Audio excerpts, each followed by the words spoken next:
Hello दोस्तों, welcome back to my YouTube channel. तो हम लोग का क्या डिस्कशन चल रहा है, बायोकेमिस्ट्री, जिसमें कि प्रोटीन हमारा यूनिट 3 है, वो हम लोग डिस्कस कर रहे थे। एक बार मैं आपको सिलेबस दिखा देती हूँ। आज का हमारा टॉपिक है प्लाज्मा प्रोटीन और ये बीएससी नर्सिंग सेकेंड सेमेस्टर का सिलेबस है। अभी तक कार्बोहाइड्रेट लिपिड का वीडियो डल चुका है, जितने भी टॉपिक हैं। इसके बाद प्रोटीन हम लोग डिस्कस कर रहे हैं, जिसमें इनबॉर्न एरर इससे जो पिछला वाला वीडियो में अपलोड की हूँ वो था।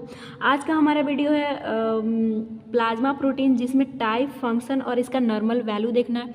तो वीडियो के लास्ट तक आप बने रहिए और इसमें कैसे आपको यूनिवर्सिटी में लिखना है उसको, वो नोट्स भी आपको एज इट इज़ जैसे मैं बता रही हूँ उस तरह से आप नोट्स बना लीजिएगा, ताकि आपको एग्जाम टाइम में रिवीजन करने में आसानी हो। तो हम लोग इसका सबसे पहले इंट्रो देखेंगे, टाइप्स देखेंगे, फिर इसका फंक्शन देख लेंगे और फंक्शन देखने के बाद हम लोग इसका नॉर्मल वैल्यू देख लेंगे। तो चलिए डिस्कस करते हैं बिना टाइम को वेस्ट किए। तो सबसे पहले बोलता है कि ब्लड प्लाज्मा है क्या। हम लोग जानते हैं कि ब्लड में 45% सेल और 55% जो प्लाज्मा पाया जाता है, उसी में प्लाज्मा प्रोटीन पाया जाता है। उसी चीज़ को हमें डिस्कस करना है और ये चीज़ आप बहुत अच्छे से जानते होंगे। उसमें क्या पाया जाता है, एल्बुमिन पाया जाता है, ग्लोब्यूलिन पाया जाता है। और ये कॉन्सेप्ट आपको एक चीज़ का ध्यान रखना, अगर आप एडीमा जानते होंगे, क्योंकि नॉर्मल फिजियोलॉजी में वहाँ पे हमें पढ़ना था एडीमा कैसे होता है। जो अगर नॉर्मल बॉडी का कॉन्सेप्ट देखें तो एक ब्लड वेसल्स है जिससे कि ब्लड जा रहे हैं, तो इसमें एक हाइड्रोस्टैटिक प्रेशर होता है और एक जो है ऑन्कोटिक प्रेशर होता है, जिसको कोलोइड ऑस्मोटिक प्रेशर भी बोलते हैं। जो हमारा किसके कारण लगता है यहाँ पे, वो जो हमारा ब्लड में प्लाज्मा पाया जाता है उसमें एल्बुमिन पाया जाता है, उसके कारण ये प्रेशर जनरेट होता है। नॉर्मल चीज़ को आपको समझना जरूरी है। तो देखिए हाइड्रोस्टैटिक प्रेशर क्या करता है, जो हमारे ब्लड है ना, ये वेसल्स से कुछ फ्लूइड को बाहर करने का काम करता है।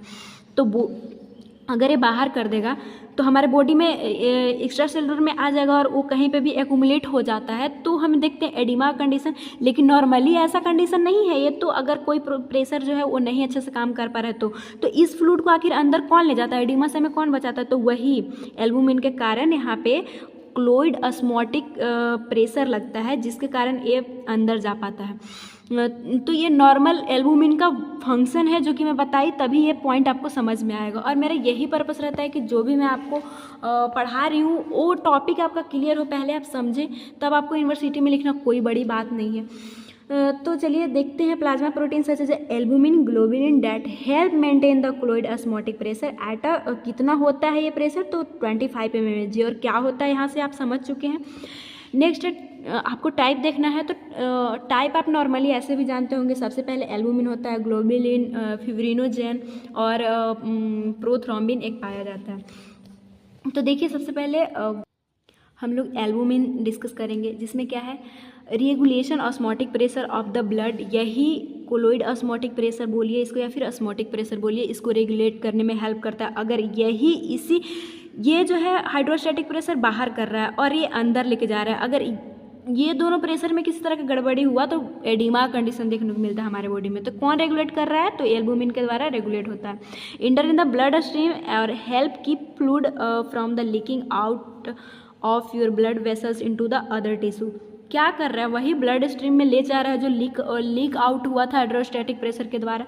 तो देखिए नॉर्मली मैं आपको एल्बुमिन के बारे में बता रही हूँ, उसका फंक्शन भी बता रही हूँ और अलग से भी आपको फंक्शन प्रोवाइड करूँगी, ताकि आपके लिए यूनिवर्सिटी में अच्छा कंटेंट हो। नेक्स्ट कैरीज हार्मोन, विटामिन और enzyme through out your body. और क्या काम करता है, तो प्लाज्मा या फिर एल्बुमिन हमारे बॉडी, जैसे कि जो इंडोक्राइन जो ग्लैंड्स हैं वो जो हार्मोन सिक्रीट करते हैं, सीधा ब्लड में सिक्रीट कर देते हैं। तो एल्बुमिन से बाइंड होके वो जहाँ उसको जाना है वहाँ तक जा पाता है। और कुछ वाइटामिन्स को भी ये ले जाता है और एंजाइम भी ब्लड के थ्रू एल्बुमिन से बाइंड होके वहाँ जहाँ इसका काम है वहाँ तक जाएगा, टिश्यू तक जाएगा। Without enough albumin fluid can leak out your body build in your lungs. मतलब कि ये बोल रहा है कि एल्बुमिन अगर बॉडी में आपके कम होता है, इसका कंडीशन क्या होगा कि लीक आउट जो हमारा जो हाइड्रोस्टैटिक प्रेशर के कारण हो रहा था वो अंदर नहीं जा पाएगा, तो वो लंग्स में एक्यूमुलेट हो सकता है या फिर एब्डोमेन में और अदर पार्ट्स ऑफ बॉडी में फ्लूइड एक्यूमुलेट हो जाए क्योंकि वेसल्स में नहीं जा पाता है, और इस कंडीशन को एडिमा ये सब बोलते हैं, या फिर फ्यूजन, ये सब आपको अलग अलग कंडीशन में एडिमा का टाइप्स पढ़ेंगे तो पता चलेगा। नेक्स्ट हमारा टाइप है ग्लोबुलिन। ये क्या है? Globulin are the group of protein your body, यह एक तरह का प्रोटीन है हमारे बॉडी में जो कि प्लाज्मा में पाया जाता है। They are made in your liver by your immune system. किससे ये बनता है, किससे इसका प्रोडक्शन होता है, कौन इसे बनाता है? तो लीवर बनाता है। इम्यून सिस्टम में हेल्प करता है क्योंकि इम्यूनोग्लोबिन जो कि ग्लोबुलिन से ही बनता है, और आपको अच्छे से पता होगा कि वह एंटीबॉडी बनाता है और हमारे बॉडी को में डिफेंस मैकेनिज्म करता है, इम्यून सिस्टम का काम करता है। Globulin play a important role in liver function, blood clotting, fighting और इन्फेक्शन। ये ब्लड क्लॉटिंग में भी हेल्प करेगा और फाइटिंग में भी ये हेल्प करता है। They are the different type of globulin called alpha, beta, gamma globulin. अगर आप ग्लोबुलिन का ब्लड जब आप एनाटॉमी में पढ़े होंगे तो वो आप टाइप्स ज़रूर देखे होंगे, तो इसका टाइप कौन कौन सा होता है?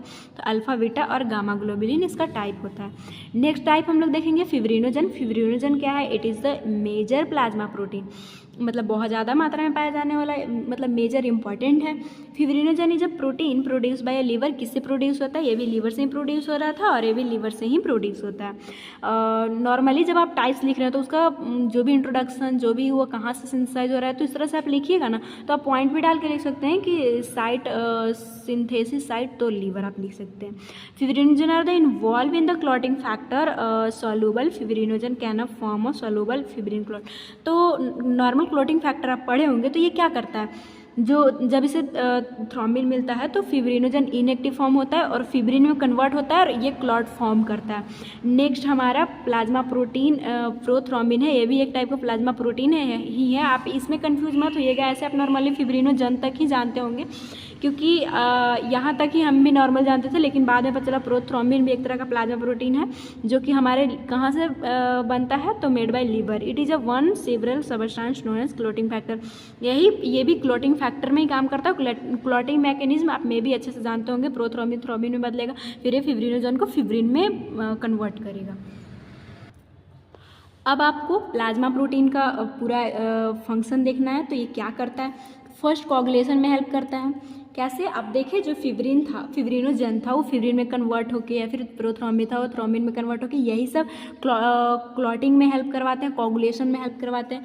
नेक्स्ट है डिफेंस मैकेनिज्म। जो हमारा ग्लोबुलिन था वो इम्यूनोग्लोबिन बनाने में हेल्प करता है जो कि एंटीबॉडी बनाता है। Plasma play important role in the body defence against the bacteria, fungi और वायरस। वो एंटीबॉडी किससे हेल्प करता है? हमारे बॉडी को किससे बचाता है? तो बैक्टीरिया, फंजाई एंड वायरस से। फिर मेंटेनेंस ऑफ ऑस्मोटिक प्रेशर, जो कि मैं आपको बताई कि एल्बुमिन हमारे हमारे फ्लूइड जो हाइड्रोस्टैटिक के कारण बाहर आता है उसको अंदर लेके जाता है।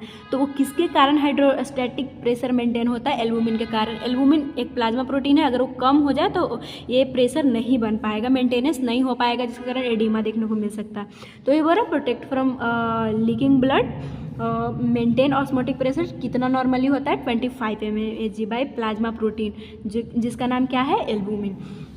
नेक्स्ट है न्यूट्रिशन। तो ये हम लोग देखे थे कि इससे एल्बुमिन या फिर प्लाज्मा से बाइंड होकर ट्रांसपोर्ट होता है न्यूट्रिएंट्स लाइक ग्लूकोज हो गया, एमिनो एसिड हो गया, लिपिड हो गया। क्योंकि अगर आपको पता हो, क्योंकि अभी तक प्रोटीन, कार्बोहाइड्रेट और जो भी लिपिड है उसका मैं एब्जॉर्प्शन, डाइजेशन, मेटाबॉलिज्म सब कुछ पढ़ा चुकी हूँ। तो अगर आप, इसीलिए मैं बोलती हूँ कि पूरा वीडियो देखा कीजिए, और इसीलिए मैं ये भी बोलती हूँ कि बायोकेमिस्ट्री हार्ड नहीं है, लेकिन हर एक कॉन्सेप्ट इसका दूसरे से जुड़ा हुआ है। तो आपको हर वीडियो देखना पड़ेगा, फॉलो करना पड़ेगा, तब आपका हर एक कॉन्सेप्ट क्लियर होगा, तो आपको ये बहुत आसान लगेगा। तो अगर आपको वीडियो चाहिए तो आप मेरे ही प्लेलिस्ट में जाके देख सकते हैं, मेरे चैनल पे वीडियो आप देख सकते हैं। बायोकेमिस्ट्री को मैं बहुत ही इजी लैंग्वेज में आपको वीडियो प्रोवाइड कर रही हूँ, और वो भी नोट्स के साथ ये भी बताती हूँ कि आपको यूनिवर्सिटी में कैसे लिखना है। तो अगर आपको वीडियो समझ में आता है, पसंद आता है, तो आप प्लीज़ चैनल को सब्सक्राइब कर लीजिए, ताकि आगे भी BSc नर्सिंग से आप अगर बिलोंग करते हैं तो आगे भी ये चैनल आपके लिए बहुत हेल्पफुल रहेगा। तो नेक्स्ट हम लोग अपने टॉपिक पे आते हैं। तो ये जो है वो एमिनो एसिड जो हमारे ब्लड में एब्जॉर्ब हो रहा था, अब हमें पता है ब्लड के थ्रू ही, तो ये प्लाज्मा के थ्रू ही हमारे टिश्यू तक जाता है और उसका फर्दर मेटाबॉलिज्म होकर वहाँ से हमारे टिश्यू जो है वो एनर्जी लेता है। तो कहाँ पे ये इंटेस्टाइनल ट्रैक, जिसको डाइजेस्टिव ट्रैक बोलते हैं, स्मॉल इंटेस्टाइन में ही ना एब्जॉर्प्शन होता है ग्लूकोज का, एमिनो एसिड का, to different part of the body, फिर different part of the body तक पहुँचाता है। Act as a source of fuel for growth and development. मतलब ये सब क्या है, कार्बोहाइड्रेट या फिर फैट या फिर प्रोटीन, ये सब बहुत सारे प्रोसेस करके हमें एनर्जी देते हैं, फ्यूल देते हैं एटीपी के रूप में। नेक्स्ट रेस्पायरेशन हम लोग नहीं देखेंगे, क्योंकि रेस्पायरेशन अगर प्लाज्मा प्रोटीन का वर्क नहीं रहेगा, ये मेनली आरबीसी का फंक्शन होता है, तो ये पॉइंट आप नहीं अपने नोट्स में बनाइएगा।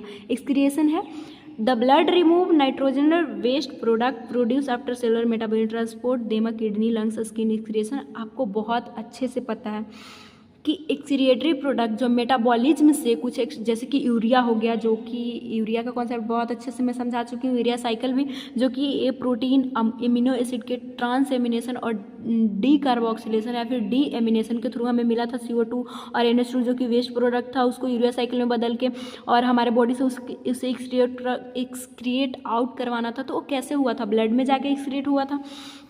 तो हमारे स्किन से हो सकता है, स्वेटिंग के थ्रू, या फिर वही किडनी यूरिन के थ्रू जब ब्लड जाता है वहाँ से फिल्टर करके निकालता है, तो वो ब्लड ही लेके जाता है वहाँ तक। नेक्स्ट है हार्मोन्स, कुछ हार्मोन्स भी इससे बाइंड होके, और इंडोक्राइन ग्लैंड जो है वो हार्मोन ब्लड में ही सीक्रेट करता है, तो ये लेके जाने का काम करता है, इससे बाइंड होके जाते हैं। Hormones are the release in the blood transported to the target organ, वो टारगेट ऑर्गन तक पहुँचाता है। नेक्स्ट है हमारा regulation of acid base balance. तो आपको पता है कि जो हमारा प्लाज्मा है वो एसिड बेस बैलेंस में हेल्प करता है, तो क्योंकि प्लाज्मा प्रोटीन देख रहे हैं तो एसिड बेस बैलेंस में हेल्पफुल रहता है। This maintain by balancing heat loss, ये हीट लॉस और heat gain of the body ये भी मेंटेन करता है हमारे ब्लड। ये मैकेनिज्म आपको पता होगा कि वैसोकंट्रिक्शन, वैसोडाइलेशन के थ्रू हीट मैकेनिज्म का भी ये हो पाता है। अब हम लोग नेक्स्ट देखेंगे normal value of plasma protein, जो कि आपके सिलेबस में है, जो कि मैं बताई भी थी कि लास्ट में आपको बताऊंगी उसका भी।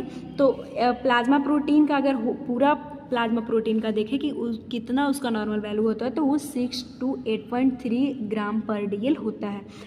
अगर एल्बुमिन का बात मैं करूँ, जो इसका टाइप है, तो इसमें एल्बुमिन का नॉर्मल रेंज जो है वो 3.4 to 5.4 ग्राम पर DL होता है। ग्लोबिनिन का नॉर्मल रेंज कितना होता है, तो 2 से लेकर 3.5 ग्राम पर DL। फिब्रिनोजन का कितना होगा, तो 2 to 4 ग्राम पर DL होता है। तो ये आपको याद रखना होगा, हो सकता है आपसे MCQ जो आपसे पूछा जाएगा उसमें भी आपसे पूछ सकता है। तो थैंक्स फॉर वाचिंग, मिलेंगे नेक्स्ट वीडियो में। और अगर आपको वीडियो पसंद आता हो तो प्लीज़ लाइक कीजिए, चैनल को सब्सक्राइब कीजिए। और सबसे बड़ी बात, क्योंकि मैं आपको नोट्स भी देती हूँ, कैसे लिखना है वो भी बताती हूँ, जिस तरह से मैं बताती हूँ उस तरह से आप यूनिवर्सिटी में एज इट इज़ लिख सकते हैं, आपको अच्छे मार्क्स मिलेंगे। इसमें बहुत ज़्यादा मेरा टाइम कंज्यूम होता है, तो मैं आपसे बस इतना कहना चाहूँगी कि आप रिवार्ड के रूप में आप इतना कीजिए कि आप अपने स्टेटस पे लगाइए, अपने दोस्तों में शेयर कीजिए ग्रुप में। ऐसा इसलिए ताकि लोग बायोकेमिस्ट्री जो है उसको बहुत हार्ड मानते हैं, लेकिन मेरा मेन पर्पस है कि नहीं, अगर आप शुरू से हर कॉन्सेप्ट देख के अगर आप बायोकेमिस्ट्री पढ़ते हो तो ये बहुत इजी है। और मैं इसीलिए पूरा कॉन्टिन्यूअस लगातार मैं वीडियो डाल रही हूँ। अगर उसे आप देखिएगा, कोई भी उसे देखेगा, तो बायोकेमिस्ट्री बहुत इजी हो जाएगा उसके लिए पढ़ना और समझना। तो उन लोग को भी हेल्प हो, इसलिए आप अपने दोस्तों के साथ शेयर कीजिए और स्टेटस लगाइए, ताकि पता चल सके कि यहाँ बायोकेमिस्ट्री इतना अच्छा से हमें कंटेंट्स के साथ प्रोवाइड किया जाता है। तो आपका जो नेक्स्ट वीडियो जो हम लोग डिस्कस करेंगे, नेक्स्ट जो आपका टॉपिक है प्रोटीन, यूरिया और जो भी आगे का टॉपिक है वो मैं डिस्कस करूँगी। तो थैंक्स फॉर वॉचिंग, मिलेंगे नेक्स्ट वीडियो में।